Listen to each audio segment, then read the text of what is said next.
Hello student, मैं राहुल शर्मा बहुत ज़्यादा स्वागत करता हूँ आपके अपने इस प्यारे से चैनल इंटेलिजेंट एरा पर। तो आप लोगों के लिए फिज़िक्स के मोस्ट इंपॉर्टेंट न्यूमेरिकल की जो वीडियो है वो मैं लेके आ चुका हूँ। ठीक है, ये जितने भी न्यूमेरिकल्स होने वाले हैं ये आपके PYQs हैं, यानी कि पुराने प्रीवियस ईयर के न्यूमेरिकल्स हैं। अब इंपॉर्टेंट न्यूमेरिकल्स प्रीवियस ईयर से बेहतरीन और कुछ नहीं हो सकता। ठीक है, आप लोगों का जो नया पेपर होगा उसमें हो सकता है 1 या 2 क्वेश्चन ही नया आ जाए। बाकी अगर मैं बात करूं मेजॉरिटी ऑफ क्वेश्चन तो 10 में से 8 क्वेश्चन तो लगभग पुराने प्रीवियस ईयर जैसे ही होते हैं। तो 1-2 क्वेश्चन हट के आ जाए जो शायद पीछे कभी पेपर में नहीं आया हो, लेकिन बाकी क्वेश्चन ऐसे ही रहेंगे और ये इंपॉर्टेंट क्वेश्चन है, इसलिए मैं आपको ये सॉल्व करा रहा हूँ। ठीक है, तो फटाफट से हम इन्हें सॉल्व करते हैं। 2016 के पेपर को मैंने यहाँ पे पहले सॉल्व लिया है, इसके न्यूमेरिकल्स नहीं है, सिर्फ और सिर्फ न्यूमेरिकल्स। ठीक है, जितने भी पेपर में आए हुए हैं ऐसे ही मैं आगे और वीडियो लेके आऊँगा। इसमें मैंने 9 से 10 क्वेश्चन सॉल्व करे हैं, 11-12 भी हो सकते हैं। ठीक है, आगे वीडियो में ऐसे ही बढ़ते रहेंगे। पहला क्वेश्चन पढ़ रहे आप लोग, कांच, हीरा और जल का अपवर्तनांक इतना इतना गिवन है। कह रहे हैं इसमें से प्रकाश की चाल किस में अधिक होगी और क्यों, रीज़न भी बताना है। तो हम लोगों को यहाँ पे क्या दिया हुआ है, अपवर्तनांक दिए हुए हैं कांच के, डायमंड, हीरे के और पानी के। अब एक सिंपल सा फॉर्मूला मुझे पता होना चाहिए, N = होता है C/V, यानी कि ये फॉर्मूला। अब यहाँ से मुझे पता है कि प्रकाश की चाल तो एक नियतांक होती है, एक कांस्टेंट है। ठीक है, स्पीड ऑफ लाइट जो ये होती है, तो एक कांस्टेंट हो गया। अब अगर ये कांस्टेंट है तो केवल और बच रहा है अपने पास क्या, अपने पास बच रहा है N और V, ये संबंध। यानी कि यहाँ से साफ पता चल रहा है कि N जो है उसका अनुपाती है V के। इसका मतलब जितना ज़्यादा N का मान जितना ज़्यादा, V का मान उतना ही कम। ये बात समझ में आ रही है। क्वेश्चन में कह रहा है हमें कि अपवर्तनांक गिवन कर दिए तीनों के, प्रकाश की चाल कब सबसे अधिक होगी और किस में होगी। तो मतलब V का मान जितना ज़्यादा होगा इस समीकरण के अकॉर्डिंग, N का मान उतना ही कम होगा। तो बस आप तीनों में देखो N की वैल्यू किस में कम नजर आ रही है, इसमें, तो आप कहोगे 3rd नंबर वाले में। तो बस यही लिखना है कि जो जल का अपवर्तनांक है वो सबसे कम है। अगर जल का अपवर्तनांक सबसे कम है तो भैया यहाँ पे इसकी चाल क्या होगी, सबसे ज़्यादा होगी। तो इसलिए जल में प्रकाश की चाल सबसे अधिक होगी। ठीक है स्टूडेंट, तो इस तरीके से आपको इसका आंसर लिख के आना है। तो वीडियो को शुरू से लेकर एंड तक जरूर देखना। अगर आपने स्किप कर दी वीडियो तो देखो क्या है, हम लोग यहाँ पे केवल आंसर रटने नहीं आ रहे हैं, इसके कंसेप्ट भी मैं आपको सिखाया जा रहा हूँ कि भैया हमें कैसे सोचना है, क्या सोचना है और पेपर में लिख के कैसे आना है। तो पूरी वीडियो को एंड तक जरूर देखो। आपको खाली ये फॉर्मूले रट के नहीं जाने हैं, ये न्यूमेरिकल रट के नहीं जा रहे हैं। इस जैसे अगर और भी न्यूमेरिकल्स आ गए तो आपको वो करने हैं, इसलिए सीख के जाओ। नेक्स्ट 1 नंबर का क्वेश्चन है आप लोगों का, एक अल्फा कण है और इतने विद्युत क्षेत्र में स्थित है, इस पे लगने वाला बल बताओ। तो सिंपल सी चीज़ है, आपको बोल दिया एक अल्फा कण एक विद्युत क्षेत्र में स्थित है तो बल। तो सिंपल सी चीज़, अगर मुझे पता है कहीं पे एक विद्युत क्षेत्र है E और वहाँ पे अगर कोई भी अल्फा कण हो या कोई आवेश हो, उस पर जो बल लग रहा होगा वो हमेशा क्या होगा, F = Q × E होता है। E गिवन है हम लोगों को, अगर देखें तो देखो E गिवन कर रखा है। अल्फा कण पे आवेश बस पता होना चाहिए वो जो कि इतना होता है। तो बस सिंपल सा फॉर्मूला लगा दो, अल्फा कण पे लगने वाला बल F = Q × E, Q की वैल्यू ये रही, E की वैल्यू ये रही, मल्टीप्लाई करके आंसर आ जाएगा। कुछ भी ज़्यादा बताने वाली चीज़ नहीं थी इसमें, तो सिंपल क्वेश्चन है। ठीक है, अगले क्वेश्चन पे बढ़ते हैं हम लोग। एक बहुत सिंपल क्वेश्चन है ये भी, क्वेश्चन को पढ़ो। ये कह रहे हैं एक 3 मीटर लंबाई और 0.5 मिलीमीटर स्क्वायर परिच्छेद क्षेत्रफल के तार का प्रतिरोध इतना है। इतने क्वेश्चन को पढ़ते साथ ही मुझे गिवन पता चल गया कि भैया मुझे एक लंबाई गिवन है जो कि 3 मीटर है, L = 3 मीटर। फिर मुझे एक परिच्छेद क्षेत्रफल दिया हुआ है, यानी कि A दिया हुआ है, एरिया मीटर स्क्वायर में चेंज करना पड़ेगा इसे, तो मैंने मिलीमीटर से मीटर स्क्वायर में चेंज करने के लिए 10⁻⁻6 से मल्टीप्लाई कर दी। प्रतिरोध गिवन कर दिया, लो ये R भी गिवन है, प्रतिरोध R से दिखाते हैं, रेजिस्टेंस अगर आपको पता होगा। ठीक है, पता ही होना चाहिए भैया, इतना तो पता ही होना चाहिए ना। तो बस ये क्वेश्चन में इतनी चीज़, अभी तो हमने पूरा क्वेश्चन पढ़ा भी नहीं, हमने इतनी चीज़ जो गिवन थी उसके आधार पे लिख लिया। कह रहे तार के पदार्थ का विशिष्ट प्रतिरोध बताना है। मतलब क्वेश्चन देख रहे हो कितना ईजी है, जो हम 10th क्लास में करते थे वो हमें यहाँ पे 12th में ही पूछ रहा है। फॉर्मूला पता हम लोगों को, चूँकि R = ρ L/A होता है, ये रो है यहाँ पे, ये विशिष्ट प्रतिरोध है। यहाँ से रो की वैल्यू आएगी RA/L, सब कुछ पता है, R भी पता है, A भी पता है, लंबाई भी पता है। सॉल्व करेंगे, आंसर आएगा कुछ ये। ठीक है, वैल्यू लगा के अब क्वेश्चन में कह रहा है कि यदि इस तार की लंबाई बढ़ाकर दुगनी कर दी जाए तो विशिष्ट प्रतिरोध कितना होगा। यानी कि लंबाई को डबल कर रहे हैं तो विशिष्ट प्रतिरोध क्या होगा। तो सिंपल सी लाइन लिख देनी है कि तार की लंबाई दुगनी करने पर विशिष्ट प्रतिरोध में कोई परिवर्तन नहीं होगा किसी भी तरीके का, क्योंकि विशिष्ट प्रतिरोध सिर्फ टेम्परेचर पे निर्भर करता है और मटेरियल पे, मटेरियल यानी कि पदार्थ कैसा है उस पर डिपेंड करता है, प्रकृति पे पदार्थ की और ताप पर। इसलिए आप लंबाई बढ़ाओ, मोड़ो, तोड़ो, कुछ भी करो, जला दो, ठीक है, जलाना मत क्योंकि टेम्परेचर चेंज होगा, विशिष्ट प्रतिरोध में कोई अंतर नहीं आएगा, ठीक है, ये समझ लो। तो सिंपल सा क्वेश्चन था। फोर्थ की तरफ बढ़ते हैं। तो अगर यहाँ तक वीडियो अच्छी लग रही हो तो प्लीज़ एक लाइक करते हुए जाना और चैनल को सब्सक्राइब जरूर कर देना जो भी नए देख रहे हैं स्टूडेंट। ऐसी फिजिक्स के इंपॉर्टेंट क्वेश्चन और केमिस्ट्री के इंपॉर्टेंट क्वेश्चन की वीडियो मैं बना चुका हूँ 2023 के लिए, तो जाके उन्हें भी जरूर देखो। चैनल के डिस्क्रिप्शन में या इस वीडियो के डिस्क्रिप्शन में आपको लिंक मिल जाएगा दोनों वीडियो का। 7वें चैप्टर का क्वेश्चन दिख रहा है, ये कह रहा है एक 50 ओम का प्रतिरोधक है और इतने वोल्ट और इतने हर्ट्ज सप्लाई से जुड़ा है, तो हमें ज्ञात करना है परिपथ में धारा का आरएमएस मान और एक पूरे चक्कर में व्यय कुल ऊर्जा। सिंपल सी चीज़ है, गिवन अगर देखें तो एक प्रतिरोध दिया हुआ है और धारा के लिए कुछ ये दिया हुआ है। अब यहाँ पे एक चीज़ समझनी है, हमेशा ध्यान रखो जब भी हमारे घरों पे जो सप्लाई आ रही होती है उसमें जो ये वोल्टेज दी होती है ना, ये ऑलवेज VRMS वैल्यू होती है, वोल्टेज की VRMS वैल्यू होगी, ठीक है। तो इसको V नहीं मानना, इसको VRMS मानना, ये हमेशा RMS वैल्यू गिवन होती है वोल्टेज की, ठीक है। वर्ग माध्यम मूल वेग नहीं बोलेंगे, वोल्टेज बोलेंगे, ठीक है, यानी कि विभवांतर, ये चीज़। तो बस R पता चल गया, VRMS ये है, N ये होती है अपनी सप्लाई जो आवृत्ति है, इतनी गिवन है।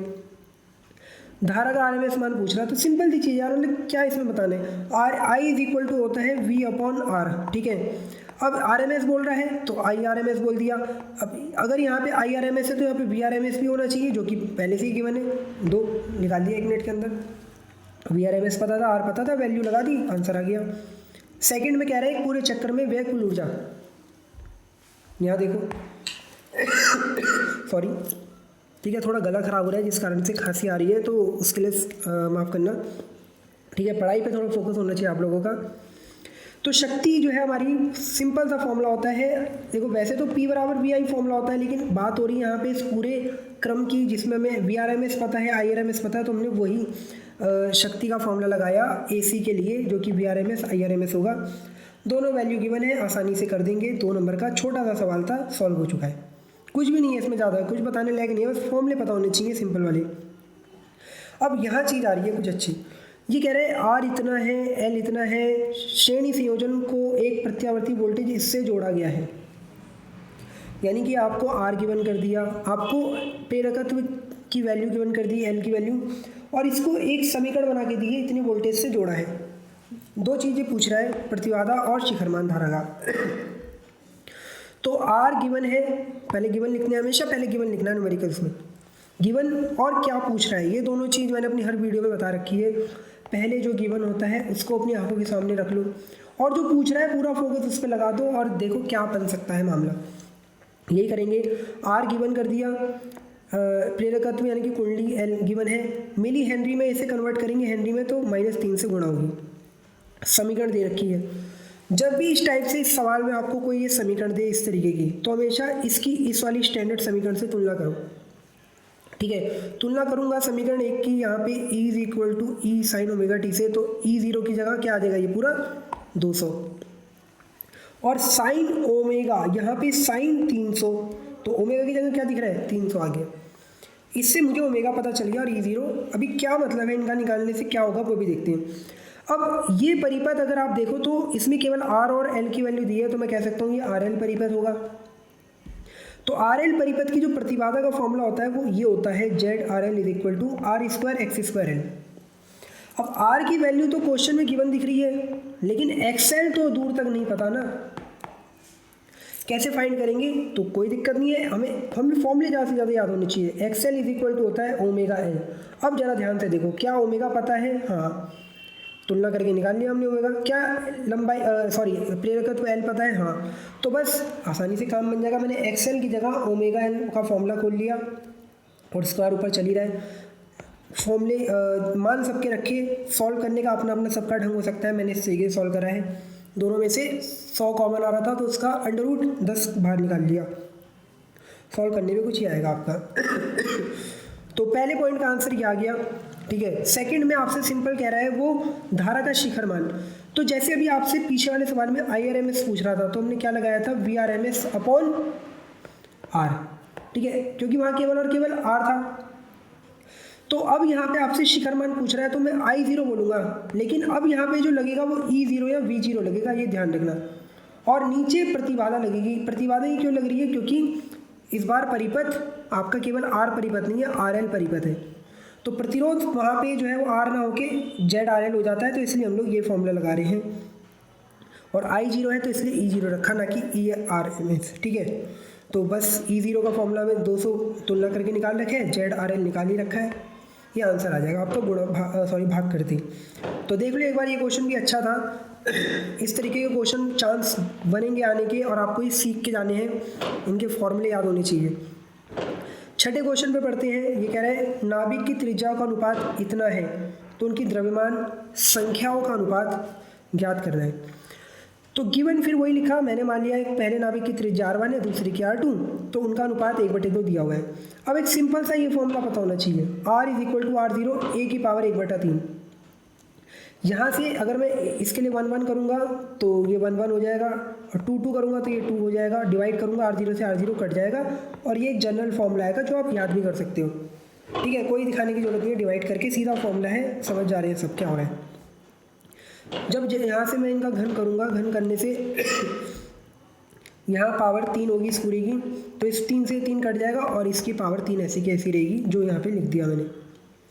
अब R1/R2 की वैल्यू तो मुझे गिवन थी 1/2, क्यूब जैसे ही करूँगा, 1 का क्यूब 1 ही होता है, और 2 का 8 हो जाएगा। तो A1/A2 1 अनुपात 8 आंसर आ जाएगा आप लोगों का। ये सिंपल कंसेप्ट पे बेस्ड सवाल था, ठीक है। 2 से 3 नंबर के लिए सवाल है, ये 2 नंबर के लायक सवाल है वैसे देखा जाए, एक में भी पूछ सकता है इस साल, तो बहुत ईजी है। नेक्स्ट क्वेश्चन है दूसरे चैप्टर से रिलेटेड। ये कह रहा है एक समांतर प्लेट संधारित्र जिसकी प्लेटों के बीच वायु है, धारिता 12 पिकोफैरेड है। मतलब इसने मुझे बोला कि एक समांतर प्लेट संधारित्र है, इसकी प्लेटों के बीच वायु है, तब इसकी धारिता 12 पिकोफैरेड है। यानी कि ये एक संधारित्र है, इस टाइम इसके बीच में केवल और केवल वायु है, तब मुझे धारिता दे दी। तो मैंने इसको गिवन फटाफट लिख लिया C0 मीन्स वायु के लिए। पिकोफैरेड है, कन्वर्ट करेंगे फैरेड में, -12 से गुणा करते हैं, हमेशा याद रख लेना, ठीक है, कोई दिक्कत नहीं है। फिर कह रहे हैं संधारित्र की धारिता क्या होगी यदि प्लेटों की दूरी को आप आधा कर दें और उनके बीच का स्थान ऐसे पदार्थ से भर दें जिसका परावैद्युतांक 6 है, यानी कि K वाला वैल्यू गिवन कर दी 6। अब ये बोल रहा है कि अगर मैं इसी प्लेटों के बीच की जो दूरी है उसको भी अब आधा कर दूं और इसके बीच में कोई एक ऐसा पदार्थ भर दूं जिसका परावैद्युतांक K = 6 हो, तो बताओ अब धारिता क्या बनेगी। क्योंकि हमें पता है धारिता डिपेंड करती है इन सब चीज़ों पे, तो अभी वो इतने डेप्थ में नहीं जा रहे, लेकिन हाँ अब क्वेश्चन समझ में आ गया होगा आपको। पहले वायु में गिवन कर दी, अब कह रहा है अगर ऐसा कुछ हो तो बताओ क्या होगी। तो सिंपल सी चीज़ है, वायु के लिए गिवन है तो मैंने फॉर्मूला लगाया C0, C आपको पता होगा A/ε0/d फॉर्मूला होता है।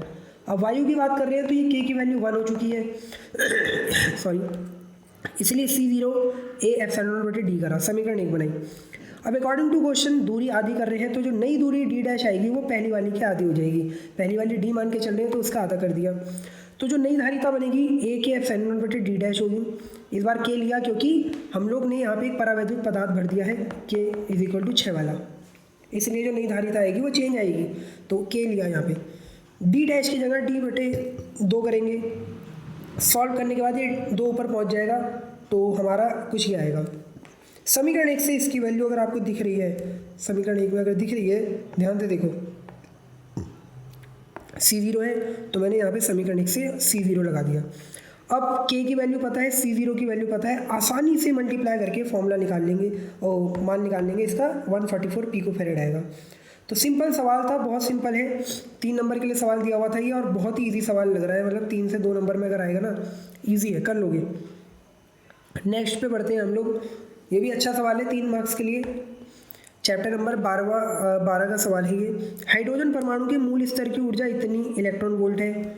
जब इलेक्ट्रॉन तीसरी से दूसरी कक्षा में जाता है तो उत्सर्जित फोटोन की ऊर्जा ज्ञात करें। ठीक है, सिंपल सी बात है, आपको पता है इस तरीके से कक्षाएं होती हैं इलेक्ट्रॉन की, इलेक्ट्रॉन की नहीं, कोई भी परमाणु में इलेक्ट्रॉनों की जो होती है ऊर्जा स्तर ऐसा होता है कुछ, मैंने ऐसे सिंपल बनाया। अब ये कहाँ से जा रहा है, ये जा रहा है तीसरी कक्षा से दूसरी कक्षा में, यानी कि तीसरी कक्षा में बना लेता हूँ, मान लो ये कक्षा है अपनी, तो यहाँ से यहाँ पे जा रहा है। अब जब ये जाएगा तो ये कुछ प्रकाश उत्सर्जित करेगा किसी तरंग दैर्ध्य का, तो उसकी तरंग दैर्ध्य और ऊर्जा ये दोनों पूछ रहे हैं। तो सिंपल सी चीज़ है, हमें पता है कि एनवी कक्षा में कोई भी इलेक्ट्रॉन की जो ऊर्जा होती है हाइड्रोजन के लिए वो इतनी होती है। ठीक है, जहाँ पे क्या कहते हैं एन जो है वो उस कक्षा की मान है, यानी कि एक पहली कक्षा दूसरी कक्षा जो भी एन इज इक्वल टू 1 2 3 चलता रहेगा अपना। अब ये कह रहा है 3 से दूसरी पे आ रहा है, तो n बराबर 3 रख के इसको सॉल्व करके यहाँ इलेक्ट्रॉन वोल्ट ऊर्जा निकाल ली इसकी तीसरी कक्षा की। ऐसी दूसरी के लिए निकाल लिया n बराबर 2 रख के इतनी। अब जो इलेक्ट्रॉन की जो ऊर्जा होगी वो इन दोनों ऊर्जा स्तरों के अंतर के बराबर होती है। ठीक है, ये बोहर ने बताया था कि केवल और केवल इलेक्ट्रॉन तभी अपनी ऊर्जा उत्सर्जित करेगा या अवशोषित करेगा जब उसका ट्रांजिशन होगा किन्हीं दो कक्षाओं के मध्य। समझ गए? तो बस यहाँ पे E2 - E1 करके डेल्टा ई इतने इलेक्ट्रॉन वोल्ट आ जाएगा, ये उसकी ऊर्जा आएगी। अब तरंग दैर्ध्य के लिए सिंपल सा formula delta E is equal to hc/λ होता है, hc/λ। ठीक है, यहाँ से लैम्डा को इधर पहुँचाया, ई को नीचे लेके आ गए तो कुछ ये हो जाएगा। h और c की वैल्यू गिवन होती है हम लोगों को, पेपर के फ्रंट में भी गिवन होगी, लेकिन याद भी कर जाना तो अच्छी बात है। डेल्टा ई की वैल्यू हम यहाँ निकाल चुके थे, ये मैंने इससे मल्टीप्लाई क्यों करा है, क्योंकि ये अगर देखो डेल्टा ई तो ये इलेक्ट्रॉन वोल्ट में और यहाँ पे हमें जूल में रखना पड़ेगा, तो इसलिए मैंने 1.6 × 10⁻⁻19 से गुणा करी है। भाई इसको सॉल्व कर लो, सॉल्व करके एंगस्ट्रॉम में इतना आंसर आ जाएगा। तो सिंपल से फॉर्मूला आपको यूज़ करना है, कंसेप्ट समझ में आ गया होगा। इन सवालों में कंसेप्ट नाम की चीज़ बस क्या है, ये एक फॉर्मूला और एक ये चीज़, बस और कुछ भी नहीं है इसमें। ठीक है, अब वो चाहे 5वीं से 6ठी कक्षा के लिए आपको दे दे या पहली से दूसरी कक्षा के लिए, यही चीज़ करके आनी है आपको। तो स्टूडेंट आगे बढ़ते हैं हम लोग। अगला क्वेश्चन भी अच्छा क्वेश्चन, ये कह रहे हैं 3 बिंदु आवेश Q1 इतना, Q2 इतना, Q3 इतना है, एक सीधी रेखा में वायु में स्थित है। Q1 Q2 के बीच की दूरी 2 सेंटीमीटर है, Q2 और Q3 के बीच की दूरी 4 सेंटीमीटर है। निकाय की स्थितिज ऊर्जा बतानी है। सबसे पहले गिवन में ये तीनों आवेश की वैल्यू लिख लेंगे हम लोग, जो कि मैंने देखो यहाँ पे लिख ली, Q1 इतना था, कन्वर्ट करके लिख लिया माइक्रो को कूलाम में, Q2 की वैल्यू, Q3 की वैल्यू। फिर बीच की इनकी दूरियां भी दे रखी है, Q1 Q2 के बीच की दूरी, यानी कि पहले और दूसरे के बीच की दूरी को मैंने R12 बोल दिया। सेंटीमीटर में है, मात्रकों का ध्यान रखना है, मीटर में कन्वर्ट करेंगे। ऐसी 2 और 3 के बीच की दूरी कितनी दे रखी है, 4 सेंटीमीटर, इसको भी कन्वर्ट कर लिया एकदम से मीटर के अंदर। समझ गए? अब हमें पता है कि असल में जो स्थितिज ऊर्जा निकाली जाती है वो निकाय की होती है। अब ये निकाय कुछ इस तरीके का है ना, पहला आवेश Q1 यहाँ रखा होगा, दूसरा Q2 यहाँ रखा होगा, तीसरा Q3 यहाँ रखा होगा। तो पहले इन दोनों के बीच में कोई ना कोई अट्रैक्शन होगा और यहाँ पे कुछ ऊर्जा बनेगी, फिर इन दोनों के बीच कोई ना कोई अट्रैक्शन होगा, यहाँ पे ऊर्जा बनेगी। ठीक है, तो जो टोटल ऊर्जा आएगी वो यहाँ पे कितने पेयर बन रहे हैं आप लोगों के, आप कहोगे इनके बीच की और इनके बीच के पेयर बन रहे हैं। ठीक है, ये चीज़। तो Q1 Q2 के बीच स्थिति ऊर्जा निकाल लो और Q3 और Q2 के बीच दोनों को उठा के जोड़ दोगे। इस सवाल को चेंज भी कर सकता है, अगर वो त्रिभुज बना देता तो यहाँ पे मेरे को 3 पैटर्न लेने पड़ते, ये वाला और ये वाला, लेकिन इस बार एक सीधी रेखा बोल दी इसलिए 2 ही बन पा रहे हैं। तो बस Q1 और Q2 के बीच ऊर्जा लगाई मैंने 1/4πε0 Q1 Q2/R12, जी जिसके बीच में हम लोग बात कर रहे हैं वो वाले आवेश लिए और उनके बीच की दूरी ली R12। सारी वैल्यू पता है, इसकी वैल्यू 9 × 10⁻9 होती है 1/4πε0 की। ठीक है, Q1 की वैल्यू ये रही, Q2 की वैल्यू ये रही, R12 की वैल्यू ये रही। सॉल्व करते साथ ही फटाफट से आपका जो U12 है वो इतना जूल आ जाएगा। ऐसे ही Q2 और Q3 के बीच के लिए भी हम लोग ये फॉर्मूला यूज़ करेंगे और हमारा इतना आ जाएगा। तो जो कुल ऊर्जा आएगी वो दोनों को उठा के जोड़ दो चिन्ह के साथ, प्लस माइनस चिन्ह के साथ जोड़ देते हैं यहाँ पे, क्योंकि अदिश राशि है ये, और आपका लास्ट में आंसर 2.7 जूल आ जाएगा। तो सिंपल सवाल था, इस तरीके के सवाल बहुत इजी होते हैं, एक बार अगर आ गए तो बहुत ज़्यादा इजी है। नेक्स्ट बढ़ते हैं हम लोग सवाल में अगले। ये कह रहे हैं किसी पदार्थ का लाल, बैंगनी और पीले रंग के लिए अपवर्तनांक इतना है, इसकी वर्ण विक्षेपण क्षमता ज्ञात करो। और आगे भी कुछ दिया हुआ है जो आगे मैंने सॉल्व नहीं करा है, ठीक है। तो अभी आप केवल वर्ण विक्षेपण क्षमता तक के लिए ही देखो। एक इंपॉर्टेंट सवाल है, बहुत भरा हुआ है। तो मुझे लाल रंग के लिए अपवर्तनांक दिया था, मैंने NR से दिखा दिया, ठीक है। बैंगनी रंग के लिए दिया और येलो रंग के लिए दिया।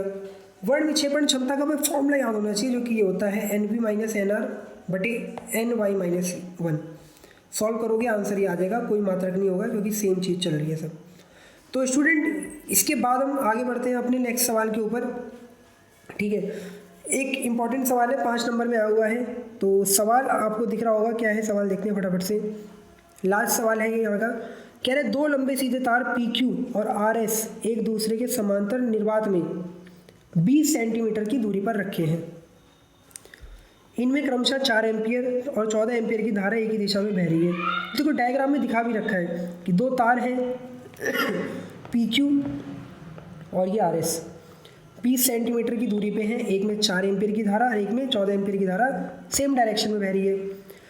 ये कह रहे तार PQ और RS के मध्य बिंदु M है, यानी कि बोल दिया ये M जो है वो मध्य बिंदु है इन दोनों का। यानी कि मुझे पता चल गया ये और ये दूरी कितनी होगी, 10 ये टोटल 20 है, तो ये दूरी कितनी होगी, 10 होगी। ये भी दूरी 10 होगी।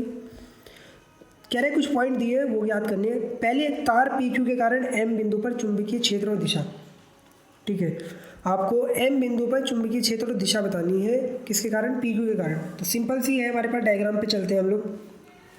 तो एक तार गिवन है ये PQ, इसके कारण इस M पॉइंट पे आपसे क्या पूछ रहा है, सिंपल सी चीज़ है भाई, चुंबकीय क्षेत्र पूछ रहा है। तो एक तार के कारण किसी R दूरी पे चुंबकीय क्षेत्र का फॉर्मूला पता होना चाहिए, एकदम से निकाल देंगे।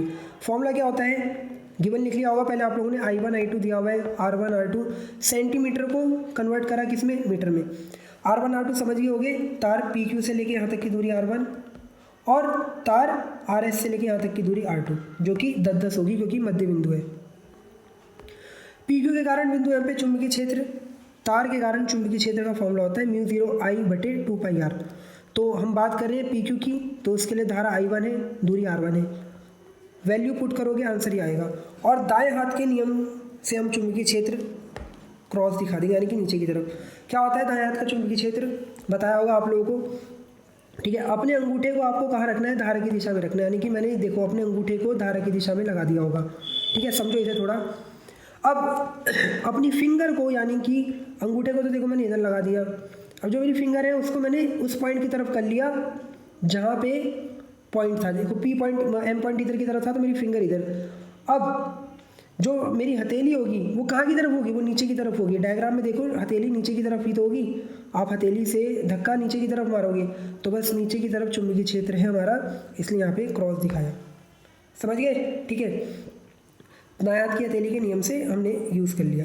ऐसी तार RS के कारण सेकंड पॉइंट पे पूछ रहा है। तो अब देखो तार RS है, ये रहा, इसमें भी धारा ऐसे बह रही है, बिंदु इधर की तरफ है। तो सिंपल सा फॉर्मूला लगाना है, वही तार के कारण R दूरी पे, ठीक है। पहले फॉर्मूला लगा देते हैं। तो μ0I/2πr, इस बार I2 और R2 बोल दिया दूरी के लिए। फॉर्मूला लगाएंगे, वैल्यू पुट करेंगे, आंसर ही आएगा। लेकिन इस बार दिशा जो है वो चेंज होगी। कैसे होगी, ध्यान से देखो। अब जब आप अपनी अंगूठे को इधर की तरफ इस दिशा में करोगे, ठीक है, लेकिन फिंगर इस बार इधर की तरफ होगी क्योंकि M पॉइंट इधर है।